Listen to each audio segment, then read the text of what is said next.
It's my dog! She's taking my dog!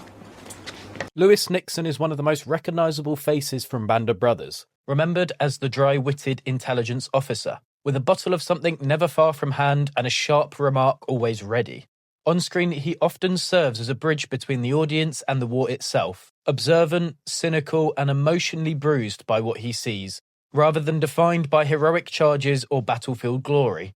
But behind the portrayal lies a far more complex and sometimes uncomfortable reality. Nixon was not an easy hero to categorise. He came from immense privilege, struggled with alcoholism, rarely fired a weapon in combat, and yet repeatedly placed himself in extraordinary danger.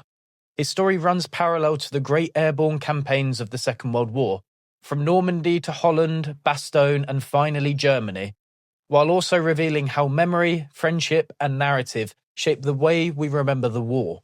To understand Nixon fully, it is necessary to trace his life before, during, and after the conflict, and to examine where history and television align and where they quietly part ways.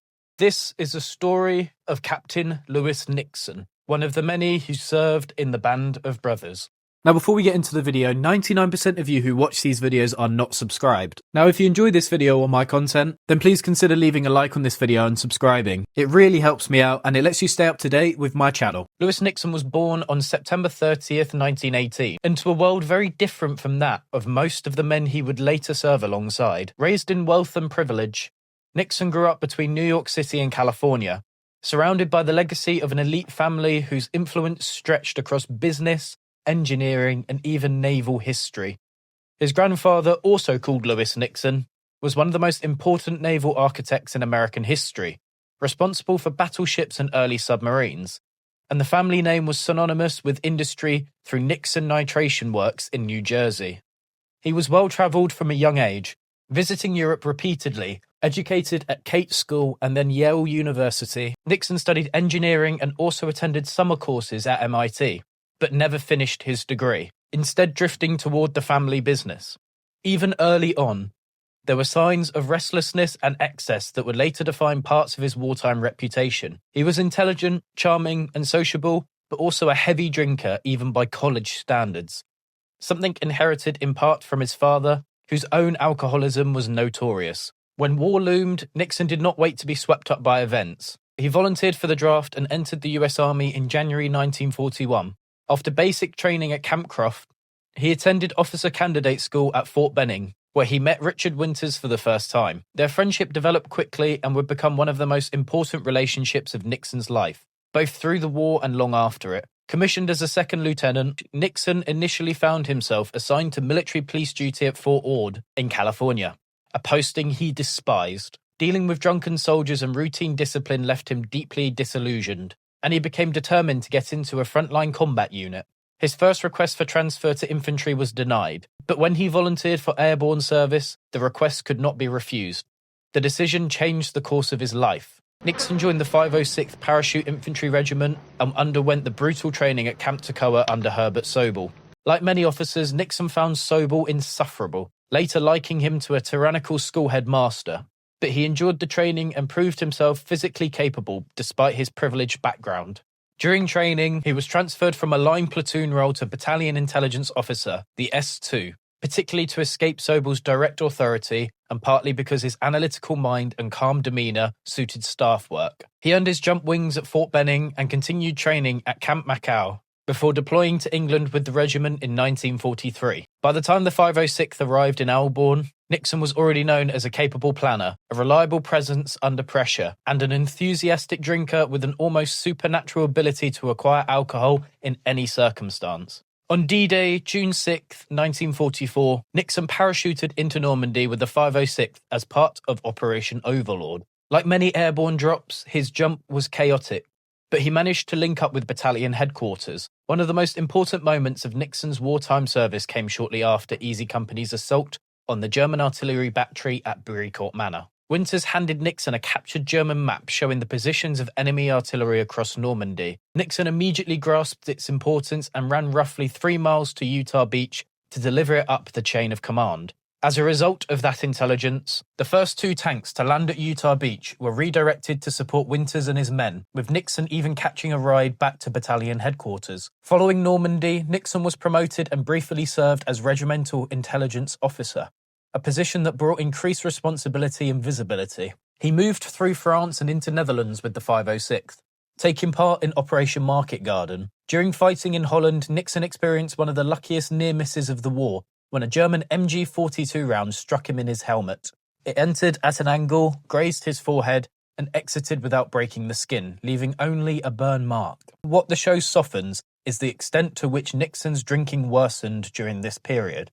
While Band of Brothers shows him as a functional alcoholic whose habit is obvious but manageable, several veterans later recalled that his drinking sometimes rendered him nearly useless, particularly during periods in England where he was supposed to be performing staff duties. Ed Shames later claimed that he effectively ran the intelligence section while Nixon was incapacitated by alcohol. During the Battle of the Bulge, Nixon was serving in a staff role when he received a telegram informing him that he'd been selected to return to the United States on a war bond tour. Nixon refused outright, insisting that someone else should go in his place. Despite his cynicism and his destructive habits, he did not want to leave his unit while the fighting continued. Shortly afterward, Colonel Sink finally lost patience with Nixon's drinking and removed him from regimental intelligence, assigning him back to 2nd Battalion as an operations officer, the S3. Winters quickly accepted him back, possibly saving Nixon from further disgrace or even court-martial. This demotion is treated gently in the show, but in reality it marked a serious professional setback. In March 1945, Nixon took part in the 3rd combat jump during Operation Varsity, making him one of the very few men in the 101st to earn 3 combat jump stars. Assigned as an observer with the 17th Airborne Division, Nixon's aircraft was hit directly, and only 4 men escaped. This episode is not shown in Band of Brothers, but it stands as one of the most dangerous moments of his service. Afterwards, Nixon continued into Germany with the division. At Landsberg, he was present when the 101st discovered a concentration camp, an experience that affected him deeply. The episode Why We Fight centers heavily on Nixon's perspective.